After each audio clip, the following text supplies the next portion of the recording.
Firstly, I just want to say Michael Jackson has been the biggest inspiration of my life. Yeah. This man is he's my life hero when it comes to, his artistry, his presence, his magic. Yeah. It's shaped so much of who I am.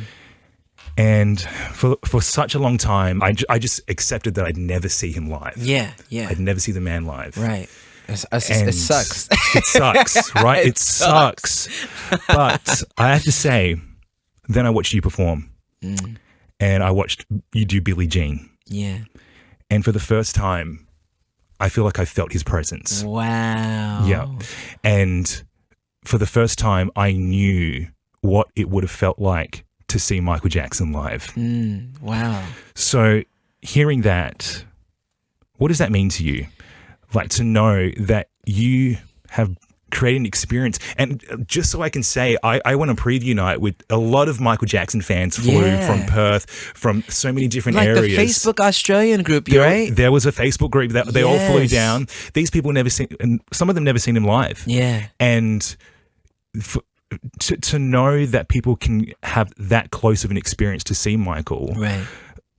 How do you feel about that? To know that your performance can bring people that close? It just makes me feel like, it just makes me feel really grateful, like I always set out to just show people the man. Like I was like, we have so much performance footage of him, we don't really know what it'd be like to be in a room with him for 2 hours.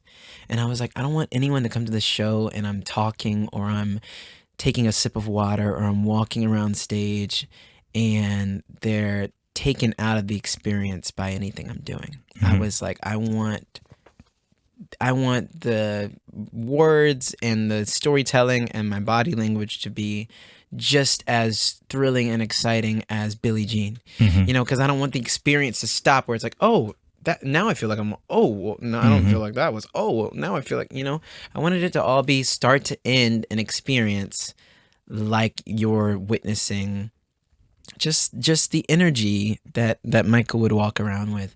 And so when I hear things like that, it's very much confirming of the work that I've been able to put in, because the best advice Michael ever gave in all my research that I've done is that you're not supposed to think on stage, you're just supposed to feel. And as somebody who is a chronic overthinker, that was a really hard concept for me to swallow for a long time.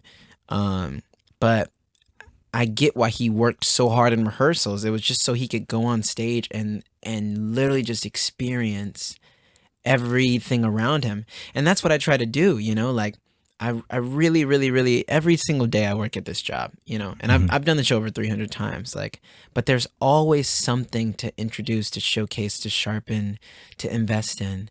And it's so that I can go on stage and just let the music take over. And I think when you look at Michael's moveset, yes, he was incredibly well disciplined in dance and one of the best dancers, to ever walk the earth.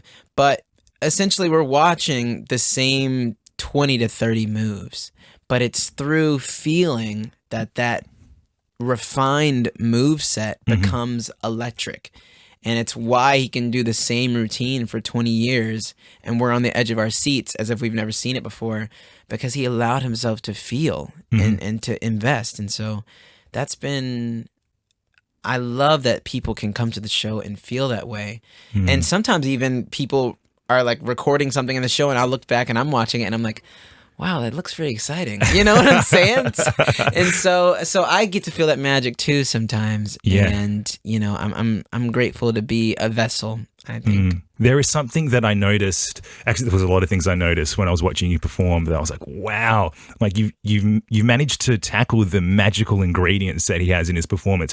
One thing that I loved about Michael when he'd perform was that it's almost like when he gives you the move, he takes it back. So it's like a snake attack, like a cha, and he gives it back. Yeah. And I felt that when I watched you perform. Tell me more about that. Yeah. So it's kind of like a teasing kind of thing. The moment Michael hits a move and puts it away, you don't have time to react.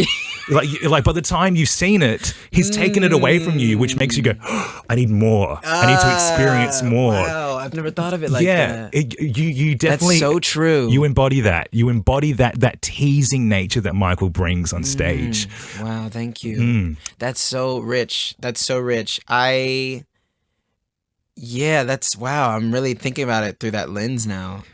Because he was so detailed in everything he did. Yeah. Yeah, I think for me, it's like, I'm so happy to hear that from you because I can see how much you appreciate the man just, in the way that you have gone even about today. And there are so many YouTube videos that I put in 0.25 to be like, how did he go into it? How did he hold it? How did he come out of it? Because it is so hard, especially as a non-trained dancer, like it is so hard to digest. Yeah, like it's so fast. It's so fast, and I mean, I'll watch the same.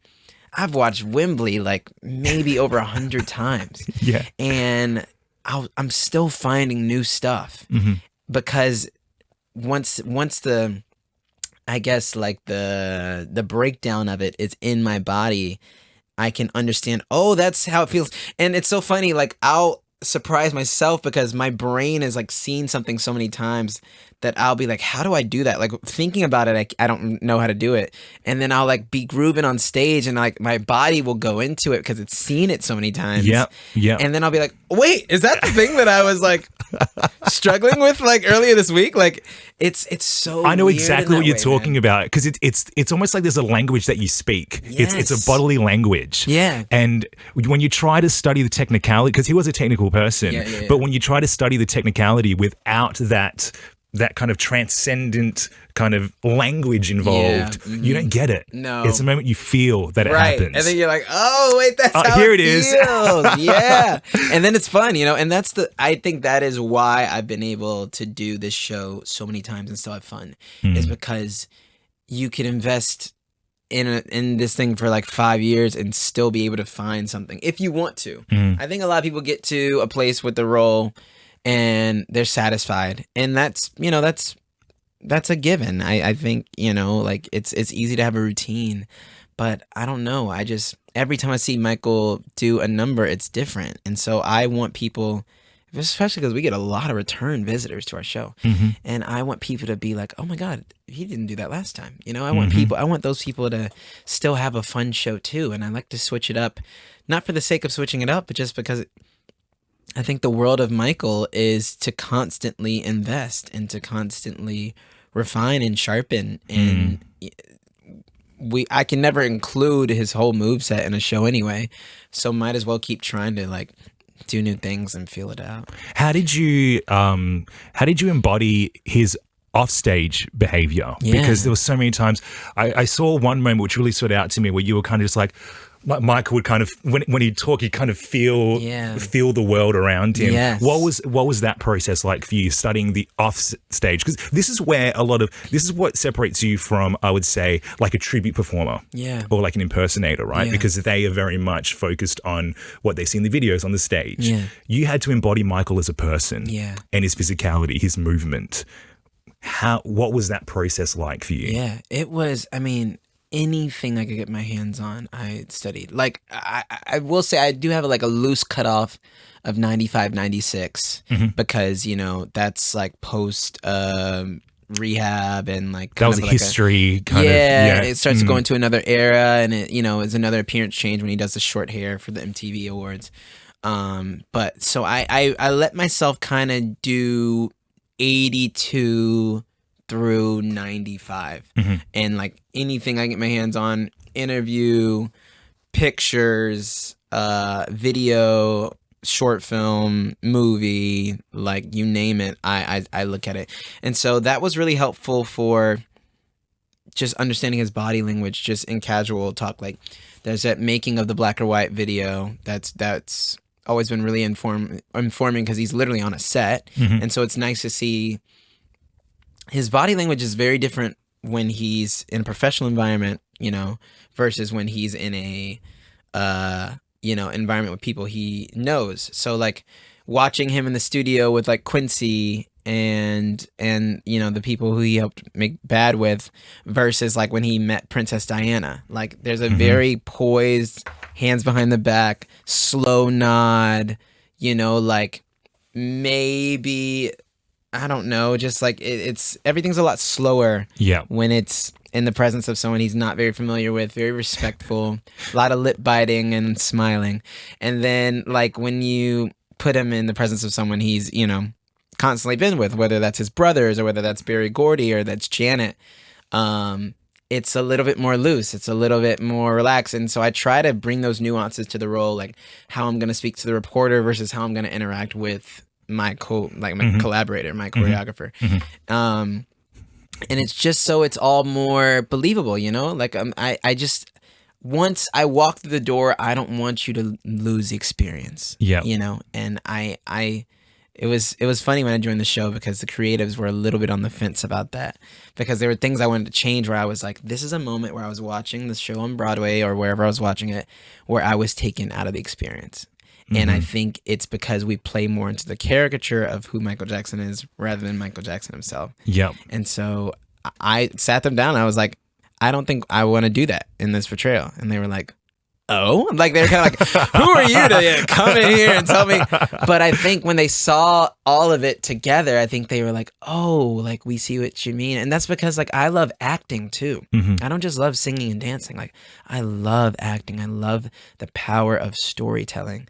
And so it was very important to me that once I stood on stage that I never felt like a larger than life portrayal, that I just felt like an honest human being walking in the energy of Michael Jackson. And so it feels really good when people are like, yeah, the way you held your body weight, or the way you like let your hands go through the space around you, or the way you would just walk around or even laugh, like it all reminded me of him. And I'm like, thank you for seeing that. Let's talk about your early experiences. Now I've done a lot of research on you. You said your mum introduced you to the Jackson 5. Yes, she did. Yeah, take me back to that time growing up. What was the music like in your household that included the Jackson 5? Yeah, man, I remember like getting up for breakfast. My mom's in the kitchen, and then it's like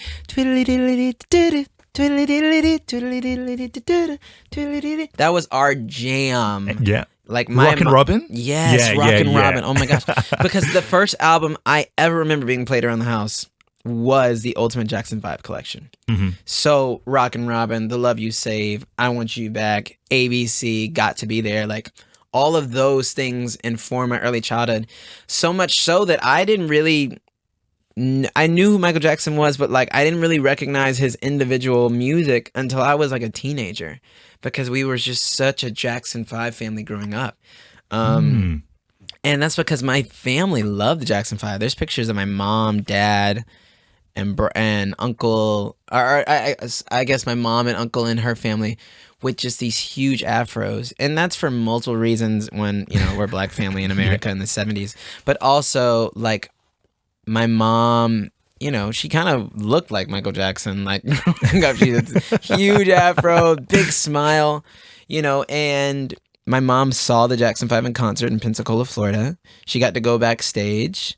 Wow. Yeah, she didn't, like, I think she was probably as far as from Michael as you are from me right now. Wow. Yeah. My stepdad got to go to the Bad tour. And one of his biggest regrets, he had gotten too drunk during the concert to go backstage and meet, because he was there with Sony. He worked with Sony at the time. Wow. And they, his boss was like, we're gonna go backstage and meet Michael, and they were like, you can't come. You're a little bit too far gone. Oh my God. Yeah, I know. Oh my God. The Bad tour, right? Oh my God. Tour. His prime. But yeah, needless to say, like they, Michael Jackson, they grew up with Michael Jackson. And I think because Michael was such a big part of my mom's childhood, she'll tell you, it makes her really sad how angry his music began to feel the older he got, you know, but and it's kind of, we talked about it in the show, like Michael says, you know, they were expecting sweet little Michael. Yeah. And, you know, I think he had a lot to say about the world around him and, you know, even the way the world treated him. It's not a surprise that his music got more gritty and more real. And I think that's the responsibility of the artist. You have to speak on, you should be honest. You should speak on the world around you, and songs like Scream and Earth Song, yes. you know, and They Don't Care About Us. Like, yes. That's a call out to the world around us. And I miss that kind of honesty, that truth in music, where people childhood, another great example of just, you know, autobiographical nature in a song. Yeah. I just want to go back to your mum being at Pensacola for a second, because this is me being a Michael Jackson fan. Yeah, for sure. There's a huge coincidence that your mum saw him there. Okay. Because he prepared for the Bad Tour rehearsals in Pensacola. And now you're doing a musical which is based on Michael's tour rehearsals in Dangerous. Yeah. Isn't that crazy? That is kind of crazy. I wild. didn't put that together. Yeah, because Pensacola that's where they did the big turnover from Yokohama in Japan, right? Yeah, they did the first leg and it was pretty much just the Victory Tour. Exactly. Just like 2.0. Yeah. And then he wasn't happy with it because he was saying, oh, the US is going to be like all eyes are on me for my first solo tour. Yeah. So then they said, okay, let's completely revamp this show up. And they did it all in Pensacola to a place that wasn't air conditioned, apparently. So I just love, one, it's nice to get to nerd out over Michael details with somebody.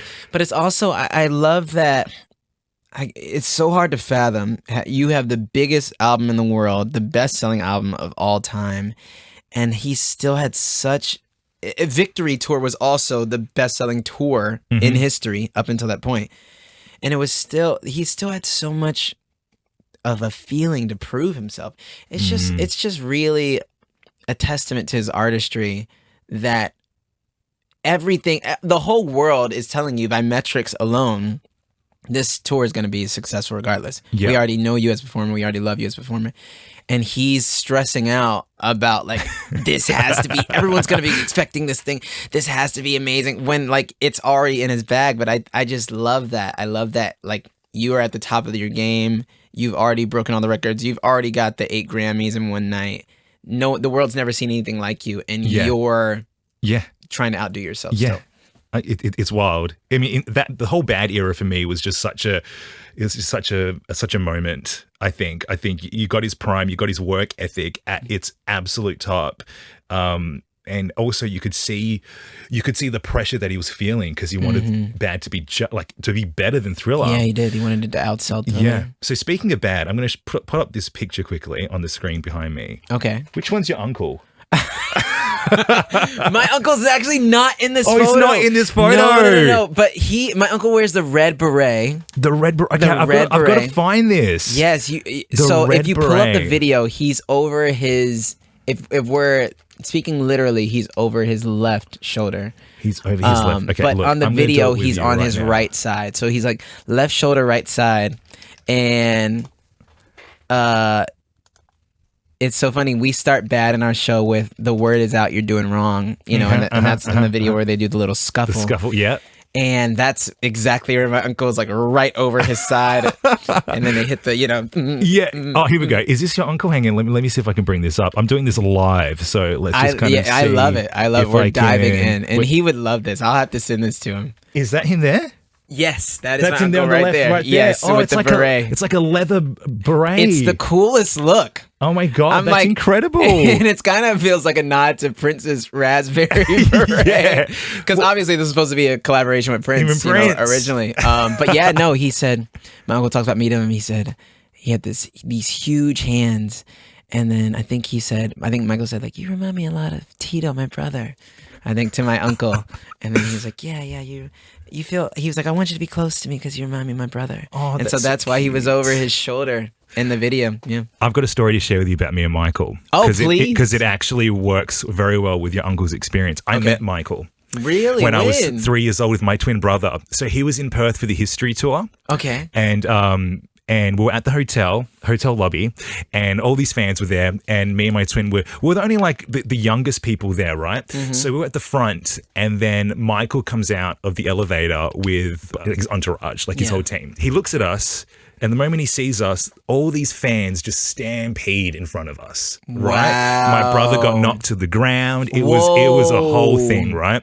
And my mum was with us, and she was just like, well, that's it, boys. Like, that's the only kind of chance, we have with Michael to see him. And then security parts the crowd. And here comes Michael Jackson running to me and my twin brother. What? Right? So we're there. He were kind of. I don't remember any of it because I was 3 years old. Yeah. But we go to the side, and then I'm there with him, and my mum was just kind of watching the whole thing happen. And he asked me what my name was. Yeah. And I said my name's Jermaine. And then he picked me up and hugged me and What? said, yeah. And he was like, "That's my favorite brother's name." So there you go. So that was my experience with Michael. And what a story, man. I know, but you know what? Like when I think back on it, I'm like, gosh, what a man who has such compassion and care for children, because it could have easily just been, oh, well, we're off to our next place. Don't worry about it. But obviously he saw my brother and I get trampled on, or, all this type of stuff. And he made sure that we were okay and we had a good time with him. Let's go back to you said you love acting. Yeah, I do. You spoke about manifesting your dream roles. Yeah. Hamilton and Evan Hansen was one of them. Yeah. And you wondered, could I be the first black person to play Evan Hansen? Yeah. And it happened. Yeah. Right? What makes magic happen for you? What is it the mindset, the hard work, the luck? What is it for you that where you can dare to make those to make those dreams? Yeah. I mean, I'll tell you something that I'm always very hesitant to tell people, just because of, the culture around God and spirituality. But it's my story, and I loved sharing it with people who I feel like will be open to receive it. When I was a young boy, I was very involved in the church, and like my youth, like teenage kind of church experience, and they were speaking a lot about like purpose and like finding your purpose, like praying about your purpose. And I really, really wanted to pursue whatever God had planned for my life. Like I wanted it to be aligned, because I was like, growing up, you see so many adults who just are purposeless. Like they might have a job, they might, like what they do, but there's not a real sense of like, I do what I love. This thing gives me life. And I was like, life's too short for me not to tap into whatever that is. So I was praying a lot when I was like 11, 12. Like, God, what's my purpose? Reveal my purpose. And I watched I Am Legend. I had wanted to be a firefighter originally, and I watched I Am Legend with Will Smith, and I remember coming off of that movie, and I was like, man, that looks kind of fun to do, like acting. Like the way he's just carrying this movie with this dog, like I was like, I want a German Shepherd, and I was like, I think I might want to try acting one day. And so I'm praying, I'm open. And I'm sitting in bed one day, and I'm 11 years old, and I'm 11 or 13. I always get those two confused. And out of the blue, I just hear this, feel this very strong voice in my head go, "You're going to be a famous actor." And I was like, what? And it was so unlike anything I'd ever felt. And I went to my mom, and I was like, was that God? And I was like, Mom, how do you know when God talks to you? And she was like, oh, it can happen in so many ways. It can be through somebody else. It can, some people actually might hear a voice, or sometimes it's a very strong, overwhelming feeling. And so she was like, sometimes it gets confirmed through other people. And so I was at school the next month, and I was coming home every day to my mom, because I was like, today at school, this teacher or my friend or this person I never talked to told me I should think about acting, or told me I should consider acting, or they could see me as an actor. And so there is a part of my life that has always just worked out. And I think it is because I'm operating within my God-given purpose. And sometimes people hear that and they're like, okay, yeah, whatever. But if you talk to my best friends who have seen this whole journey play out, sometimes they are just dumbfounded, because they're like, how did that even happen? What? But it's one, and because God told me that, I basically took it as, okay, let me just work my butt off and trust. So what I do is I will work as hard as possible at something that I feel like I need to do, but I also will trust in God that He will arrange the opportunity for me to do so. Mm-hmm. And so I've manifested my whole professional career, and I believe I will continue to do so.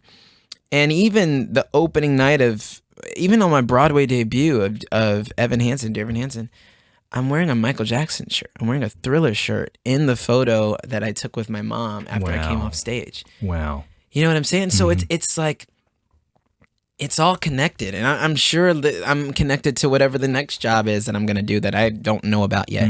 You know, but it's the same way, you know, Michael said his music comes from God. I think that magic quality comes from me being connected to the fact that, like, I know this is talent given to me to ultimately showcase to the world how good God is and how gracious He is and how beautiful life can be if you allow yourself to be open to the plans He has for you. And so that's a part of why I feel like I've been able to access that wavelength that Michael would go to when he would perform, because I truly feel that when he talks about like feeling like the Holy Spirit is over him, like while he's performing, like I know exactly what he's talking about. And I know how he was able to dance until he couldn't walk, because when you're operating in that energy, it's above you. You really can surrender to music and performance the same way you can surrender to like the Holy Spirit. And I think that's why, you know, Michael never took credit for his ideas.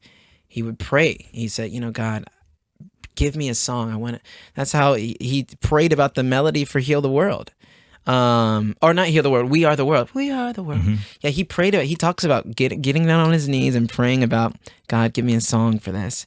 And he got We Are the World, and he said, you know, they say, where do these ideas come from? He says, God, every single time. Yeah. And I don't think it's a coincidence that the best melodies and some of the most iconic songs of all time, he credits to God. And I think it's about opening yourself up as a channel to be used as a vessel. And so that's, I pray every night before I go on stage. I say, God, use me as a vessel to showcase your brilliance. And I literally have written down in my notes, I say, you know, you are a vessel for Michael's creation and God's spirit. So I say surrender to the freedom.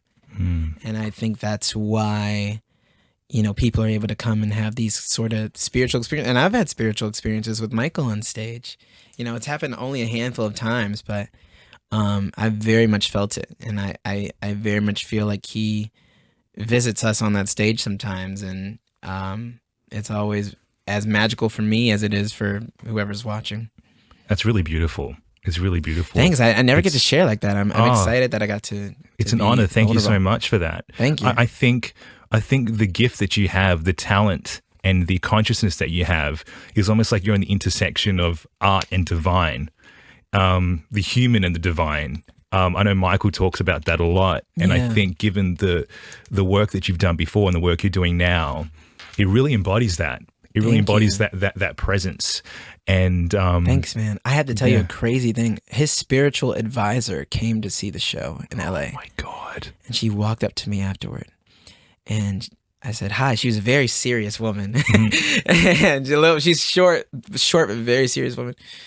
And she walked up to me and she said, hello. And I said, hi. I didn't know who she was. And she said, hi, nice to meet you. I was Michael's spiritual advisor. And she said, his spirit is all over you. And she just said, I just wanted to let you know that. You know, I spent a lot of years advising Michael. You know, he was a very spiritual man. And she said, I feel his presence over you. And it was like one of the most sobering moments I've ever had, like on tour. Because that was the cool part about LA. Like, you never knew who was in the audience because that's where he lived. And there were people, I mean, like the stories I was getting at stage door, the interactions were unbelievable. And that I'll always and I got her number. We barely texted, but I just like, she was like, get my number. And that was just, I didn't even know he had a spiritual advisor. So when I met her and just like you know, when someone walks with a certain gravitas. Yeah. That's exactly how she was. And so, you know, I don't see myself as any sort of, you know, person where like only I would get this treatment, you know, while playing this role. I just believe I've opened myself up to it. And I think, yeah. I think that is definitely something, like you said before, a lot of people don't tend to acknowledge, is the fact that people just think that, oh, you know, life is just how it is, right? This is how I was raised. This is the place that I'm in. This is the industry I'm in. This is, you know, me working in media. It was always simply, well, this is where you are. This is where you fit in this world, and that's it. Right. And it was only until I started to meet people like yourself, people who do have a sense of spirituality and goals and purpose and motivation, that it's like, this is a conscious effort. This is a very much I believe so much in knowing you already have it, right? And then allowing the universe, allowing the divine to actually make it happen. And it kind of does. I mean, MJ the musical, a perfect example of this. You could ask anyone in my life who my biggest passion is, and above my career and everything like that, it's Michael Jackson. The moment I heard MJ the musical came here, I was like, something's going to happen here. I'm going to, you know, something's going to happen. I can feel it already, and I'm going to act like I already have it. And these opportunities came about, hosting the red carpet for your Which show. I'm very excited about. I found out about that today. I can't wait. I didn't know that was happening. I know. It was such an honor. I'm like, I didn't know that was happening. You're holding space in that moment. I'm holding space for your hosting of the red carpet. Oh my God, I love it so much. Well, I'm so excited. Honestly, I can't wait. MJ the musical, the premiere is on Saturday. Roman Banks is MJ, me as a red carpet host. Yes, sir. What? I love it. What do you hope audiences feel about Michael when they leave the Sydney Lyric Theatre? I feel like it's always been the same answer. I just want them to see a man. I think it is really hard to look at him from 5 to 50, from the little afro into the pale white skin with the straight black hair, and see a person, and see a man. Like, it's, even for myself, when you look at just the sheer level of accomplishments, everything he was able to do, and all of the transformations that his physical appearance took, there's something about it that feels larger than a man, you know, and the fact that his magic can't and won't be replicated makes him feel like a bit divine in that way. And I think even more so because he never claimed to be, you know what I'm saying? But even scientifically, like fame and depiction wise, he's only second to Jesus Christ in terms of fame. Like that is scientific information.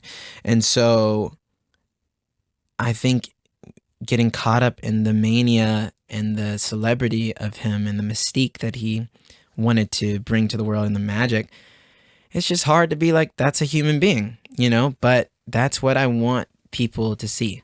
You know, I want people to see that, like, this guy was a human being who just wanted to make a change. And, like, you know, you talked about people letting life happen to them and the world putting them in boxes. And it's like, what would the world be like if Michael Jackson accepted life for how it is? Like, what would we have been robbed of? And how many people's brilliance have we been robbed of who have accepted life for how it is? I mean, what if, not to get crazy deep, but what if like Harriet Tubman accepted life for how it was? You know what I'm saying? Like, I like, didn't think of that. The world is meant to be challenged. Our thought patterns, what we express ourselves as, is meant to be challenged. And Michael knew that. And I think, you know, Walt Disney knew that. Henry Ford knew that. Steve Jobs knew that. And suddenly the world has forever changed. So it's like, I always look at, sometimes people look at me and they're like, you ask too many questions, or like you take too many chances. But it's like, no, like I think we've just been conditioned to a world where we feel like we shouldn't want to mess with the status quo. We shouldn't ask too many questions. We shouldn't question what's in front of us. But I think every great person I've ever looked up to has always done that. And so in that vein, yeah, I want you to see Michael as a human being who looked at the world and expected more of himself and his brother and his sister and his family. And yeah, and I want you to know that you can do it too. That's the most inspiring part of the musical to me, where it's like Michael was the only person, sometimes he was the only person in the room who believed in his vision. The people he was making Thriller with, they said, Michael, how many singles do you want on this record? And he said, I want all of them to be singles. And they laughed at him. Mm-hmm. Quincy Jones laughed at him, Mm-hmm. and he's helping him make the album. But Michael wasn't joking. Mm-hmm. You know what I'm saying? Mm-hmm. And it's like, Yeah. sometimes you are the only person who needs to believe in your vision. And that's what Michael taught me. So like, sometimes I'm like, when I joined Evan Hansen and I was a 19-year-old who had never worked professionally in theater before, everyone in that building said, you're going to debut as Jared. You're going to debut as Connor. You're going to debut as one of the lesser roles because it's your first time on a Broadway stage, and they'll want you to start with something more simple and digestible, you know? And I was like, no, I'm going to debut as Evan. Like day one, I was saying that to people. And they were like, here goes this kid who doesn't know anything about how the business works telling us what he's going to do. And then I debuted as Evan. You know what I'm saying? And it was just, sometimes there's just a knowing, Yeah. you know, that you just, and it's not to offend anybody. It's not to, it's not to make anybody feel bad about themselves or the way they see the world. It's just to stand fully in your own knowing of what you are capable of. And I think that's what Michael tapped into. And so I want people to see that when they see the show, and I want people to know that they possess the same capability. Roman, if you could say something to Michael after everything you've learned, everything you've embodied, what would it be? I've never been asked that question before. I think I would just say thank you and I'm sorry. Thank you for everything you gave us, and I'm sorry for what we did with it. We spent so much time picking apart and ridiculing and inspecting instead of assisting what I think is one of the greatest things we've ever been given artistically.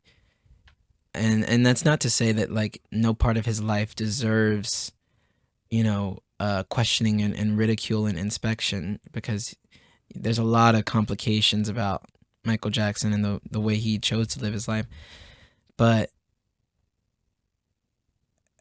I mean, to see a guy at the top of his game, the biggest moment of his career, he's come out off the precipice of Bad and Thriller, and to go out to the world and make a foundation, and then to donate, to do a tour purely to donate money to charity.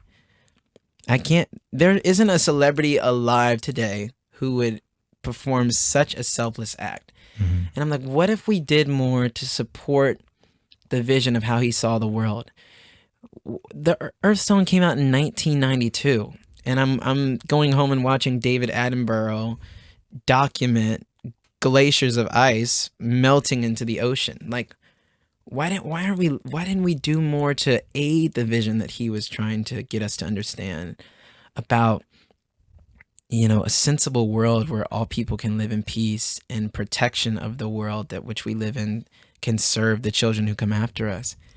And instead we're focused on the color of his skin. You know what I'm saying? Like, if it's weird, yeah, let it be weird, but like, let us focus on the goal. And there's a moment in the show where he's having a press conference and everyone's yelling at him about like, how much is the tour? Where's Bubbles at? Like all these like crazy things. And he's like, can we focus on the message? Like, I'm trying to do this. I'm trying to open this foundation for heal the world. And my goal is to love our planet, foster racial tolerance and global unity. Huge statements. And it makes me sad that we live in a world that's more focused on the headline than like actually helping out what the headline's about. We'd rather report on a situation than actually aid the situation itself. And so I would just say thank you for what you tried to get us to understand about the world and what you tried to give us. He devoted his whole life to performance. It makes me so sad sometimes when I think about it, because from 5 to 50, you gave the world everything you had, and you still had one of the most heartbreaking endings of all time.